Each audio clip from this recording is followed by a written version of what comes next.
Hello, ഇന്ന് ഭയങ്കര happy ആയിട്ടുള്ള ഡേ ആണ്. കാരണം 2 വർഷത്തെ ഗൾഫിലെ ലൈഫ് കഴിഞ്ഞ് അച്ഛൻ തിരിച്ച് നാട്ടിലോട്ട് വരാം.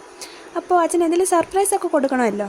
അതുകൊണ്ട് ഞാനും അമ്മയും കൂടി ഈവനിങ് ആയപ്പോഴത്തേക്കും അടുത്തുള്ള കടയിൽ പോയി ഒരു മുണ്ടും കൈലിയൊക്കെ മേടിച്ച് അതൊരു പെട്ടിയിലാക്കി ഗിഫ്റ്റ് പേപ്പറൊക്കെ വെച്ച് പൊതിഞ്ഞു. അതവിടെ സെറ്റാക്കി കഴിഞ്ഞപ്പോഴത്തേക്കും വെൽക്കം ബാക്ക് എന്നുള്ള ബലൂൺ തപ്പി 2 കടയിൽ ഞങ്ങൾ നോക്കി. എങ്ങൊന്നും കിട്ടിയില്ല. അവിടെ എല്ലാം ഹാപ്പി ബർത്ത്ഡേ ഉണ്ടായിരുന്നു, പക്ഷേ വെൽക്കം ബാക്ക് കിട്ടിയില്ല. പിന്നെ എന്തെങ്കിലും വെച്ച് അഡ്ജസ്റ്റ് ചെയ്യണമല്ലോ. അങ്ങനെ ഒരു സെറ്റ് ഗിൽറ്റർ പേപ്പറും അതിന് വേണ്ടിയിട്ടുള്ള കുറച്ച് എക്യുപ്മെൻറ്റ്സും കാര്യങ്ങളൊക്കെ മേടിച്ച് ശ്രീകുട്ടി അവിടെ ചെന്നപ്പോൾ തൊട്ട് ഏറുപടക്കം പോലത്തെ ഒരു സാധനത്തിൻ്റെ പുറകെയായിരുന്നു. അവൾക്ക് അതും മേടിച്ച് കൊടുത്ത് ഞങ്ങൾ തിരിച്ച് വീട്ടിൽ വന്നു. വന്നപ്പോഴേ അവൾ അതും വെച്ച് കളിക്കാൻ തുടങ്ങി. പിന്നെ കുറച്ച് കഴിഞ്ഞപ്പോഴത്തേക്കും സമയമില്ലാത്തതൊക്കെ കാരണം നമുക്കെല്ലാം പെട്ടെന്ന് ചെയ്യണം. അതുകൊണ്ട് ഞാനും അനിയത്തിയും കൂടെ വെൽക്കം എഴുതാനും പിന്നെ അനിയത്തി ഇരുന്ന് വെട്ടി അങ്ങനെ കുറച്ച് ധൃതിയൊക്കെ ആയത് കാരണം വെൽക്കത്തിന് ലാസ്റ്റ് പല വലിപ്പമായിപ്പോയി. പിന്നെ അമ്മ പറഞ്ഞ് കോമ്പറ്റീഷനൊന്നും അല്ലല്ലോ, വീട്ടിലേക്കല്ലേ, അത് മതി.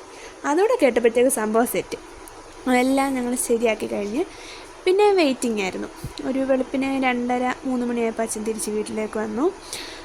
ഗിഫ്റ്റൊക്കെ കൊടുത്തു. എല്ലാവരും ഹാപ്പി ആയിരുന്നു.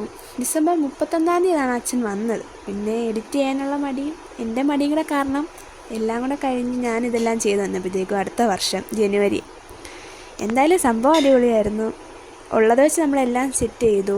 എല്ലാവരും ലാസ്റ്റ് ഹാപ്പി ആയിരുന്നു. അപ്പോൾ അത്രയേ ഉള്ളൂ. ബൈ.